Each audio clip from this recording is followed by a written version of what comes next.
we go. We got the August 31st, 2021 update. And here are the patch notes for today. Festival of the Four Winds. Finally, the festival to gamble all your materials is finally here. So on behalf of Queen Jenna of Kryta, the only time she ever shows up, and the Captain's Council of Lion's Arch, you are cordially invited to participate in the return of the Festival of the Four Winds. High atop the Labyrinth Cliffs, our Zephyrite friends have been working in tandem with Lion's Arch to co-host an incredible variety of fun vendors and events to entertain visitors from all across Tyria. This celebration of unity and peace between our cultures is more important than ever before, and we hope that you join us in the festivities. In the spirit of cooperation, Queen Jenna has personally overseen the reopening of the Crown Pavilion, featuring a variety of challenges for Tyria's finest to test their mettle. Transportation to the festivities couldn't be easier. Special hot air balloons are now stationed in each nation's capital city. What are they talking about? Like, transportation couldn't be easier. We have waypoints. Doesn't a waypoint beat hot air balloons? I'm sorry, but this is very backwards level of transportation in a world of Tyria where waypoints exist. So I'm not really sure how this is easier than a waypoint. I don't know. Maybe the ley lines have been slow. Anyway, visitors can sail directly from the ship Lion's Arch. We look forward to seeing you at the festival. From Captain Ellen Keel, the Zephyrite Bazaar has returned to the Labyrinth Cliffs. Visitors to the Labyrinth Cliffs can try their hand at many festival activities, including adventures, racers, and scavenger hunts. You could show your skill with the Zephyrite crystals in the Flying Doliac race. You can... Oh, hold up, was this here last year? I was not here last year, so I mean, is this new or... Interesting. Enjoy the sights of the sea. Wait, Flying Doliacs. Doliacs can fly. I feel like I'm kind of downplaying this. Is this a big thing? Can Doliacs fly, chat? I need to know this. Anyway, enjoy the sights of the sea in the bay spanning skimmers slalom race. I guess skimmer race. Nice. Team up with your friends to plunder lost treasure in the treasure hunt meta event. Scramble to set a high score in the Crystal Collection adventure. Demonstrate your evasion ability in 2 Griffin challenge adventures. Ooh, some Griffin content right there. Challenge the competition with unique Zephyrite skills in the returning aspect arena, and leap across the Labyrinth Cliffs to recover Zephyrite crystals and discover the fate of Bazaar's fallen star, Kukuchu the Incredulous. Get them today, there will. The bows, I try them out today. What's this link in the chat? What is this link? Buy a... Okay, we need to ban that. Vortex, thank you so much for the raid. I appreciate that.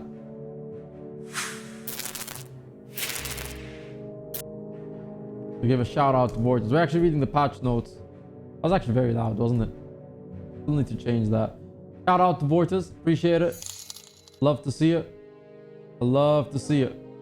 Huge raid to get us going. Appreciate the follows. All right. Well, that raid just like drowned out that freaking spam botter. Nice. All right. So with this, trade materials. Obviously, you can trade your materials for the Zephyrite supply boxes, which, you know, obviously offer a variety of possible items, including the rare, you know, infusions. So this is what we'll probably like look to do. Probably a gambling stream at some point in the week. For combat inclined festival goers, the Crown Pavilion has reopened in Divinity's Reach. Challenge recreations of humanity's greatest foes, legendary champions, and notorious figures. The boss blitz returns, so you can organize your companions to challenge 6 legendary foes, and they'll gain strength as other bosses fall, so plan your battle carefully. Adventurers yearning to show their skill at the solo challenge rejoice because the Queen's Gauntlet has reopened. Nice, so you can farm the Queen's Gauntlet. Between Blitz, blow off some steam in the most hazardous festival race since Halloween, the infamous Pavilion Pursuit. New updates and prizes this year include the following. Complete the annual Four Winds custom meta achievement to earn the Zephyrite Traveling Boots, a new armor piece crafted in the Zephyrite tradition. Last year's meta achievement reward, the Sun-Blessed Vision, can now be purchased from the festival reward vendors. The health increase of bosses per player in the boss blitz has been lowered. In addition to granting might to players fighting the other bosses, breaking the defiance bar of boss in boss blitz will now also give protection and stab to your allies in the fight. They've obviously added new items to the festival reward vendors in the cliffs and crown pavilion. Contents of the supply boxes have been updated, including new weapons crafted by traveling weaponsmith. The Zephyr Rutsack has been moved to the super rare item category for more to more accurately reflect its rarity. Yeah, I mean, this is a pretty rare item. It was kind of like decreased in price over the years because it was so easy to get, and hopefully like to see the price go back up. The traders at the bazaar in the cliffs has updated their trading prices. There's new guild decorations. Aspect Gather achievements now show a rumored list of crystals to collect.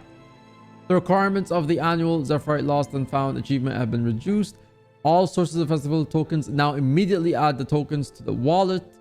The positions of some vendors in the bazaar have been updated to clear footpaths and improve shopping convenience. Love to see it. Gather all your people in one spot so you can spend all your money in one spot. Numerous bugs and glitches have been fixed to ensure a more pleasant festival for our participants. Alright, you can complete daily achievements in the festival to earn 4 wins Zephyr daily achievements. So it contributes to your achievements, I guess. Love to see it. Earn festival tokens and favors throughout the festival events to trade for exciting prizes, including the backpacks, illustrious sovereign weapon set, and items based on latest wonders of the Crown Pavilion and the Watch Night MK2. Zephyrite kite baskets have been scattered throughout Tyria. Open them to claim prizes from the Zephyrite stockpiles. And the Festival of the Four Winds will be available for 3 weeks. So it will start from today and end until September 21st. Enjoy the festivities. Now, World Polish. All right. What's up, Season? All right. So here we go. Twisted Marionettes public mode has returned and will now be a cycling event in the Other North. Every 2 hours, the Mist Stranger will call for adventurers to face the terrifying Marionette. All right, so it's finally a public mode event, which is you wanted to see. The entry point has been moved from the scrying pool to the Mist Stranger's new location in the main hall. The public version of the Twisted Marionette will not begin until 50 or more players are in the map. So I guess it won't even start if there's not enough players, which is, I guess, fine. In the private version of the Twisted Marionette, the event will not begin until the squad leader instructs the Mist Stranger located near the central apron to start the battle. Fix the bug that caused the Inspire skill, which is available to players who have defeated the platform's warrior, to not revive down players on the other platform, as its description states. Relocated the map exit points in the encounter to be further down waypoints to avoid accidental selection of the exit. Okay, that's good. Maps with the public versions such as Twisted Marionette, Dragon Storm, and Dragon Response missions will now return players to the map they entered from if they log out while in the map. A new achievement, the Gold Claw Holiday Collection, has been added to encourage discovery of a hidden series of festival-themed novels, each available only during the associated festival. Progress in this achievement is not retroactive. Alright, and general. The Guild Wars 2 client has been deprecated. Oh my god, I can't pronounce that. Deprecated on Windows XP and Windows 32-bit to make way for Guild Wars 2 End of Dragons and a DX11. Alright, so I guess, yeah. For those wondering, Windows 32-bit is being discontinued for this game, so you'll not be able to play the 32-bit version anymore. So, rip. To improve the stability of the game, performing any of the following actions will reset your status, removing ongoing skill effects such as damaging area effects, traps, preparations, missiles, and many boons, and profession-specific enchantments. This is the update that I am more pissed about, and I'm not pissed of the actual update. I feel like whatever, it's fine. I'm more pissed about the fact that they chose to implement this change now. All right, for those that don't know, the TLDR of this change is basically precasting is non-existent at this point. That's basically this update. Precasting is kind of non-existent in a way, for the most part. And I don't really mind that this is gonna happen. I mean, it's supposed to be an unintentional feature in the game that just happened to be there but was never meant to be. and they just never removed it. And so it was bound to be removed at some point, or maybe not. They could have kept it. Who knows? Now, if they removed this like years ago, it's fine. You know, it would have pissed people off years ago anyway. So, you know, wherever you remove it is going to piss people off. If you removed it months ago, I guess also still fine. There'll still be backlash. And if you moved it later, still fine. I'm more pissed off that this change came today, when a month from now there's a Fractal tournament that I was working to schedule, and I now have to actually figure out if the teams want to compete or not because of this change, because it kind of throws a lot of strategies for speedrunning into motion. Like, speedrunning is pretty difficult now without this, right? Like, so, and it changes some strategies. Like, for example, now you can't really, for example, have your heal brand precast your buffs and then switch to a dragon hunter, and you'll find that now in a bit when we read more into it.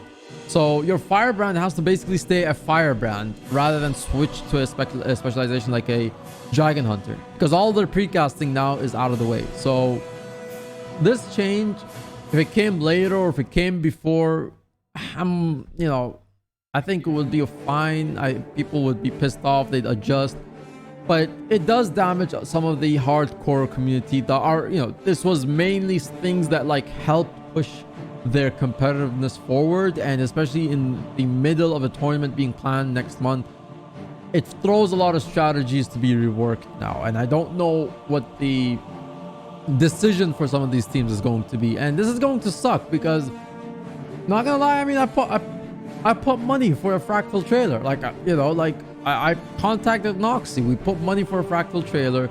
I worked to get 30,000 gold of my own gold set up for this tournament, plus 20,000 gold that came in from other people. You know, promotional artwork, things like that, organizing the tournament itself, the back end, the admins who are going to be there to supervise and get this tournament underway, supervising the teams and etc. Like, if the teams now don't want to do this tournament, that threw everything, that basically just kills the entire tournament. Imagine like all that work towards the tournament just gone. And I'm more pissed off this than if this change happened months ago or months later or years ago. Like, people would be pissed for a couple weeks, but they learned to adapt. But this came literally in the middle of a tournament that's supposed to take place, the first tournament of its kind. And yeah, it kind of kills a bit of that, unless the teams want to work together. And if the teams, it's up to them, the ball's in their court whether they're not they will proceed or want to proceed in participating in this tournament. So if teams still want to continue, that's great. We'll have a tournament, we'll adapt, we'll change, we'll come back stronger, we'll figure a way out to make this work. If not, I mean, then a lot of preparation just went to waste, and this is what's pissing me off. So yeah, so to improve the stability of the game, performing any of the following actions will reset your status, remove ongoing skill effects such as damaging area effects, traps, preparations, missiles, and many boons and profession-specific enchantments. This process will clean up many possible broken states in which a skill effect could be present when it should not have been. Now, some of these states cause duplication of performance-intensive skills such as traps, which degraded server performance for everyone.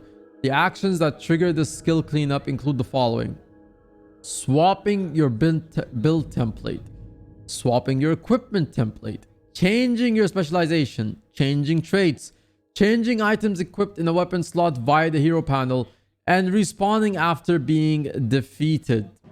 So I don't know how bad were the 1% of players who are doing all of this actually triggering the server performance for everyone. So I don't honestly know. Like, this could actually be a problem, and we don't know. But you know, I doubt it's like 200,000 players who actually do this when they're in fractals or any instance content, right? Well, that's really the question, right? Like, how much of instance content was any of this damaging the entire game or server?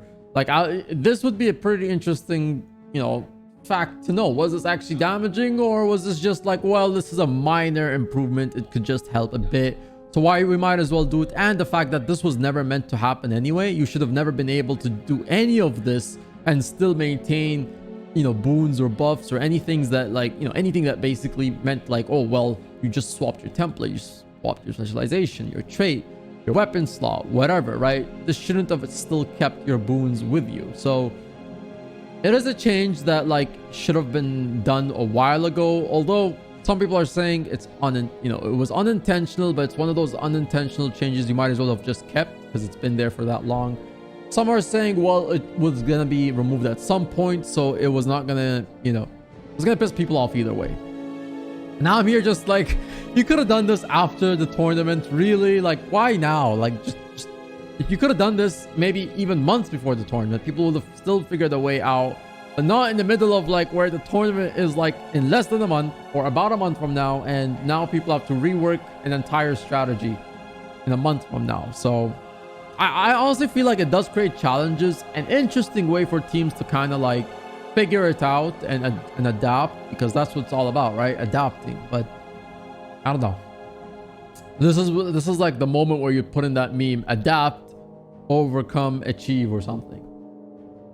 I think it'll make the tournament more interesting, makes people think, yeah, but also you have to see it from the perspective of the hardcore community, who this kind of like, some people have that like, interest in like, well, I feel like it is a skill, like swapping your things here, being able to adjust your builds quickly, like before a boss fight and everything. And some people see it like it's damaging. Like, why should you be able to do all of this before a boss fight and just pre-stack everything and go in, right? So yes, there's two sides to it.